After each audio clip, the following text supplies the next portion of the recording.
Hello everyone. In this class, we'll try to learn about structure and function of liver. Basic structural unit of liver is lobule. Each hepatic lobule is made up of ramifying columns of hepatic cells. It is polyhedral in shape with a central vein at the center. Liver cells are arranged in radial manner from the central vein in rows of 2 to 3 layers thickness. These hepatic cells are tunneled by communicating system of lacunae called blood sinusoids. Sinusoids are lined by fenestrated endothelial cells. Endothelium contains Kupffer cells.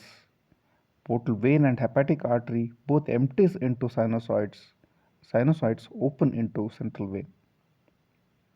This is the structure of a hepatic lobule, where in the center it has a central vein and in the periphery it is made up of a portal triad which consists of bile duct, portal vein and a hepatic artery. The blood is poured into this system to the hepatic lobule through the portal vein and hepatic artery, where in between the cells you can have a canalicular system of bile, which are called as bile canaliculi, and these are the radiating hepatocytes, and in between them, where blood is going to be poured into the hepatic sinusoids. Bile canaliculi are formed, or they are spaced between hepatocytes. No separate lining cells for canaliculi. Canaliculi starts from central vein region. Along the periphery of each lobule are present portal triads consisting of one branch of each hepatic artery, portal vein and interlobular duct. This concept of liver lobule is a classic lobule. Another concept is acinus. Acinus is considered as a basic functional unit of liver. According to this concept, individual acinus is diamond shaped. Central vein occupies two corners and portal triad occupies the other two corners. Here you can see the diamond shaped acinus, where the two ends are central veins and two other corners are portal triads. The region of the cells near the equatorial zone is called as zone 1. The cells in the zone are provided with more oxygen and nutrients. The zone near the central vein is called as zone 3, and it is least occupied, it is least supplied by oxygen and nutrients. Zone between 1 and 3 is called as zone 2. So these are the areas like zone 1, zone 2, and the area near the central vein, it is called as zone 3. Blood supply from two sources, that is portal vein and hepatic artery. Venous drainage is by hepatic vein. Portal vein carries blood from small intestine, large intestine, spleen and pancreas. It is rich in nutrients and poor in oxygen. Inside the liver, portal vein divides, redivides and ultimately give rise to sinusoids. Sinusoids run with hepatic cells in liver lobules. Hepatic artery also divides and redivides and finally empties into sinusoids, and it is rich in oxygen. In the sinusoids, hepatic arterial and portal venous blood mixes. Sinusoids ultimately drain into the central vein, then unite to form large vein, then hepatic vein, then they're going to drain into inferior vena cava. Large gaps in endothelial cells helps in easy transport of nutrients to hepatocytes for nutrition. Kupffer cells provide immunity as their macrophages. Functions of liver. Some of the synthetic functions of liver are liver synthesis most of the plasma proteins, especially the albumin. This synthesis of clotting factors like 5, 7, 9, 10, fibrinogen and prothrombin occurs in the liver. Enzymes like alkaline phosphatase, serum glutamate, oxaloacetate transaminase, that is SGOT, and serum glutamate pyruvate transaminase, that is SGPT, and serum isocitrate dehydrogenase, that is SICD, and urea, they are synthesized in the liver. Some of the metabolic functions, uh, it, the carbohydrates, uh, it is going to help in the synthesis of carbohydrates, storage and release of carbohydrates like glucose. That is, it is going to help in uh, glycogenesis, glucogenesis, and gluconeogenesis. In protein metabolism, it helps in synthesis of enzymes, glycoproteins, clotting factors, and plasma proteins. And over the lipids, both degradation and synthesis of fat takes place in liver. Oxidation in mitochondria to form uh, fatty acids, that is non-esterified fatty acids, gets converted into esterified fatty acids, then later into triglycerides. This also helps in synthesis of lipoproteins, that is HDL, LDL, VLDL, and chylomicrons. Synthesis of saturated fatty acids, cholesterol, phospholipids for cell membrane. Bile secretion.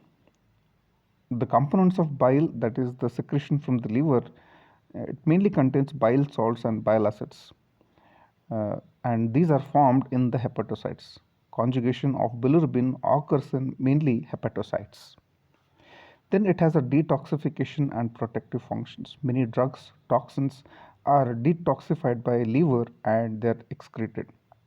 Some of the other functions of liver are they uh, they have a storage functions like glycogen, protein, fats, vitamin B12, and vitamin A. They're stored in the liver. It helps in inactivation of some hormones like cortisol, aldosterone, insulin, glucagon, and testosterone. Liver is also a site for erythropoiesis in the intrauterine life, and it's also a reservoir of blood.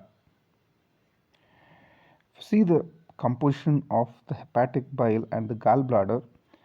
Um, the gallbladder is uh, synthesized in the liver, but it is stored in the gallbladder for a while, where it gets concentrated. Hence, the percentage of solids is going to be higher than the hepatic bile. Bile salts concentration is high, and pH is less compared to hepatic bile.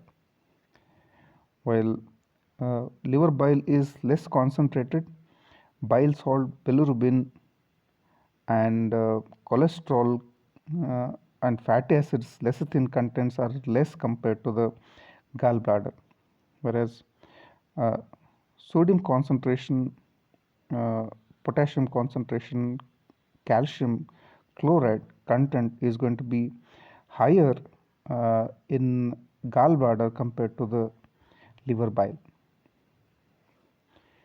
Biliary system. Bile is formed from tiny vacuoles in hepatocytes. It is just discharged into bile canaliculi. Then from the canaliculi, it goes to the bile duct at the portal triad. That is, they're called as interlobular ducts. Then they go to the interlobar ducts. Then right and left hepatic duct. Then common hepatic duct joins the cystic duct from the gallbladder and joins the pancreatic ducts and opens at the second part of the duodenum at ampulla of water or opening uh, of sphincter of Oddi. Gallbladder. It's a sac-like structure where bile is stored in between meals. Bile ducts can hold certain amount of bile, and when the pressure of common bile duct is about 70 mm of water, bile begins to pass to gallbladder. After meals, the pressure again increases and it is released to duodenum by contraction of gallbladder and relaxation of the sphincter of Oddi. Gallbladder has a capacity to absorb water and bicarbonate. That is, it has a concentrating function and the alkalinity is slightly decreased. The gallbladder can concentrate the bile up to 50 times. Some of the functions of bile, gallbladder are it helps in the storage of the bile, it helps in the concentration of the bile by absorbing water and uh, uh, bicarbonate, and it also going to secrete the mucus. releases the bile from duodenum at a controlled rate or according to the need, thus equalizing the pressure in the biliary system. Formation and composition of bile. Bile is made up of bile salts, bile pigments, and other substances dissolved in alkaline electrolyte solution. Bile salts are synthesized and secreted by hepatocytes. Bile pigments are picked up from blood sinusoids. The secretion of the bile is around 500 ml per day and it has a yellow color. It tastes bitter.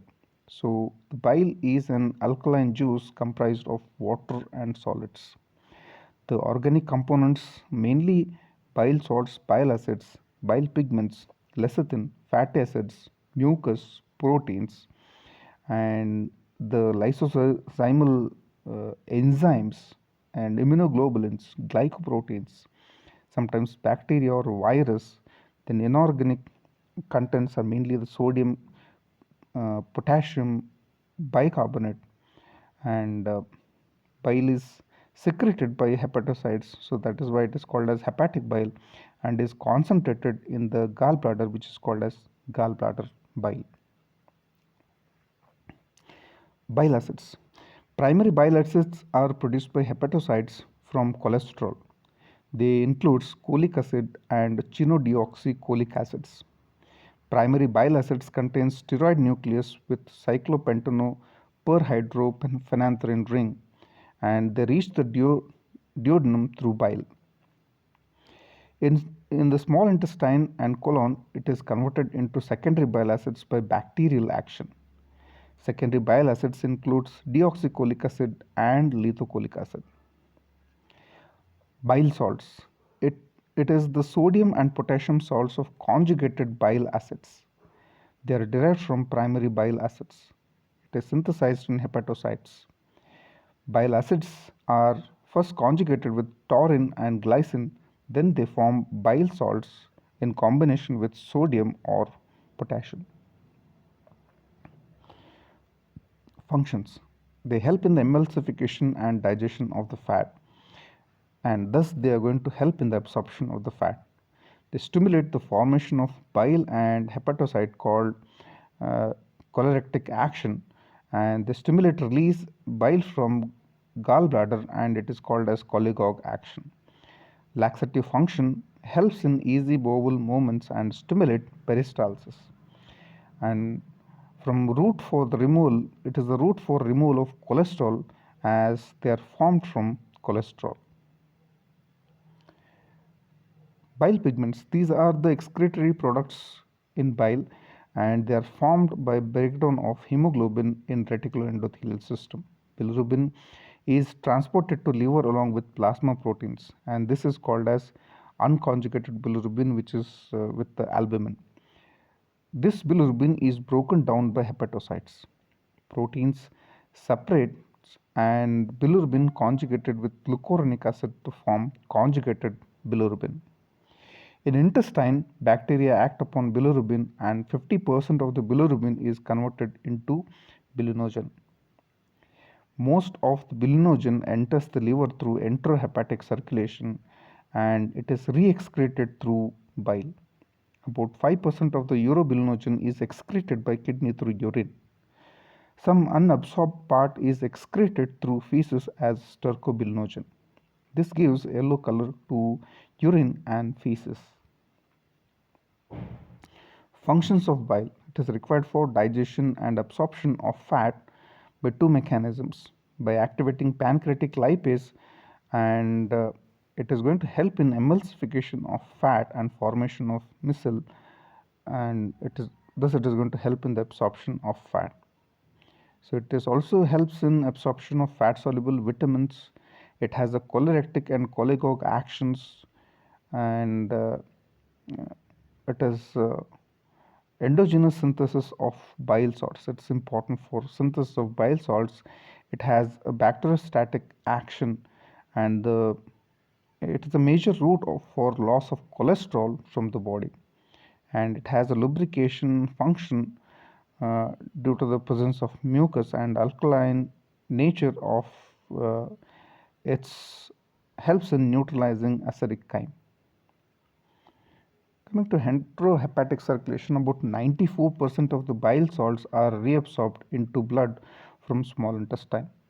That is, about one half of this is by diffusing through the mucosa in the early portions of the small intestine, and the remainder by an active transport process through the intestinal mucosa in the distal ileum. They enter the portal blood and pass back to the liver. On reaching the liver, these salts are absorbed almost entirely back into the hepatic cells and are resecreted into the bile. In this way, about 94% of all bile salts are recirculated into the bile, so that on the average these salts make the entire circuit some 17 times before being carried out in the feces. The small quantities of bile salts lost into the feces are replaced by new amounts formed continually by the liver cells. This recirculation of the bile salts is called as enterohepatic circulation of bile. This circulation is necessary because limited pool of bile acids. So this diagram showing the enterohepatic circulation, the bile salts which are produced in the liver, they are secreted into the intestine, and in the distal part and the colon, they are almost 95% of these bile salts, they are reabsorbed into the portal system, and they are taken up by the liver and uh, resecreted back into the GI tract, and this is called as enterohepatic circulation. Jaundice. Jaundice or icterus refers to the yellowish discoloration of skin, sclera, mucous membrane due to the increased amount of bilirubin in body fluids. Nervous and collagen tissues have higher affinity towards bile pigments. The yellowish discoloration will be detected first in the sclera. Different types of jaundice and their causes are mentioned in the table. The total bilirubin is 1 milligram percent. When it exceeds 2 to 3 milligram percent, it is clinically detected. When it is between 1 to 2 milligram percent, it is subclinical jaundice. The other causes of yellow discoloration are hyperkeratinemia, hypothyroidism, and some of the drugs like heparin. So this table shows the difference between different types, that is hemolytic, hepatocellular, and hepatic jaundice.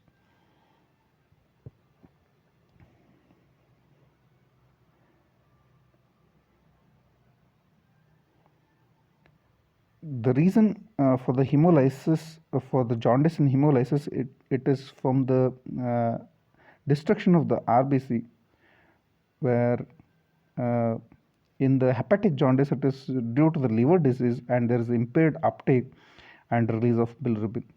Whereas in obstructive jaundice, where there will be obstruction to the flow of bile.